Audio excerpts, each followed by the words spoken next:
Ang Bagong Bayan Primary Multipurpose Cooperative ay matatagpuan sa Salvador Street, Barangay Bagong Bayan, Llanera, Nueva Ecija.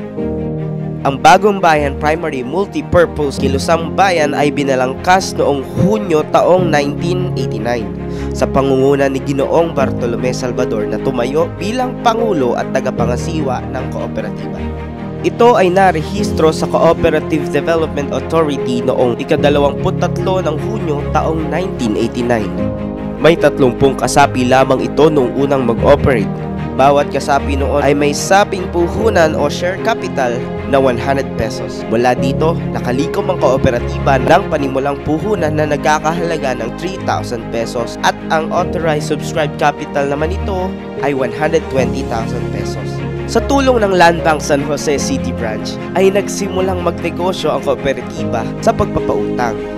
Taong 1995, dahilan sa kalamidad, ang mga kasapi ng kooperatiba ay may napakababang ani ng palay. Kung kaya't nagresulta ito sa hindi pagkakabayad ng mga pagkakautang nito sa kooperatiba. Gayon din ang kooperatiba sa Land Bank.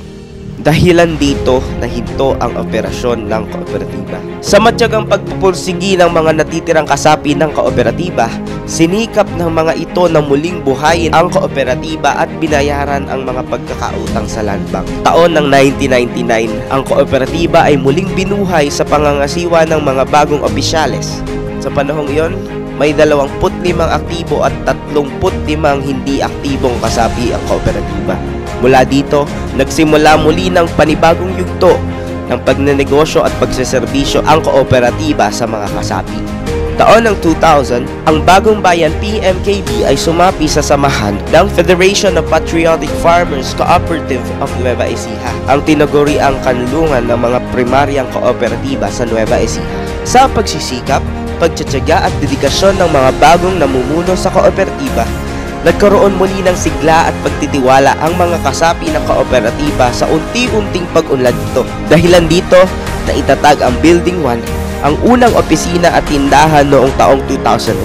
Sa bisa ng amyenda ng Bylaws at Articles of Cooperation, ang pangalang BPMKB ay pinalitan ng Bagong Bayan PMKB Cooperative noong September 19, 2001.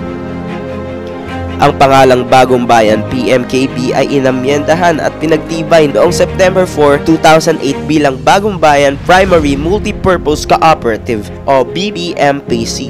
Ang Bagong Bayan PMP Cooperative ay patuloy sa pag-unlad sa pagnenegosyo at patuloy sa pagbibigay serbisyo para sa ikagiginhawa ng mga kasapi nito, gayon din ang bayang nasasakupan ng kooperatiba. Sa ika-30 taon ng pagsisikap upang makapagbigay ng magandang negosyo at serbisyo, patuloy sa pag-angat ang estado ng ating kooperatiba pati ang pagdami ng mga miyembro nito.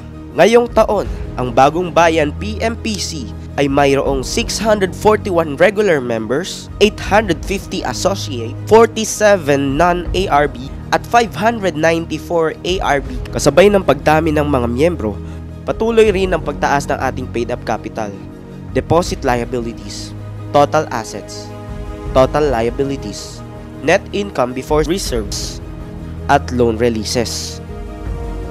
Dahil dito, patuloy ang pagbibigay ng magandang serbisyo at benepisyo ang ating kooperatiba tulad ng crop production loan, livelihood loan, farm machinery loan, motorcycle loan, home improvement loan, educational loan, subsistence loan, emergency loan, at salary loan para sa mga empleyado ng kooperatiba.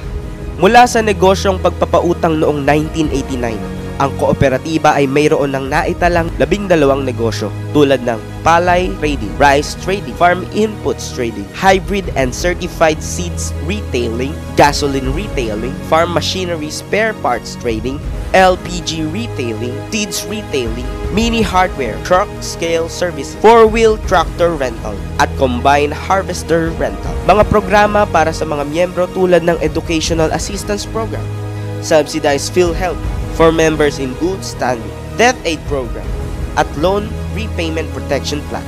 Ang kooperatiba ay patuloy na nagbibigay serbisyo at gumagawa ng mga programa hindi lang para sa mga miyembro, pati na rin sa komunidad na nasasakupan nito.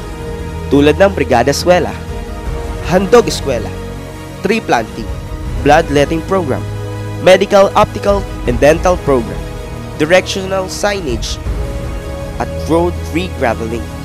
Dahil sa mga napatunayan nito, ang Bagong Bayan PMPC ay tumanggap na din ng iba't ibang pagkilala mula sa mga kilalang tao, ahensya at organisasyon ng ating bansa.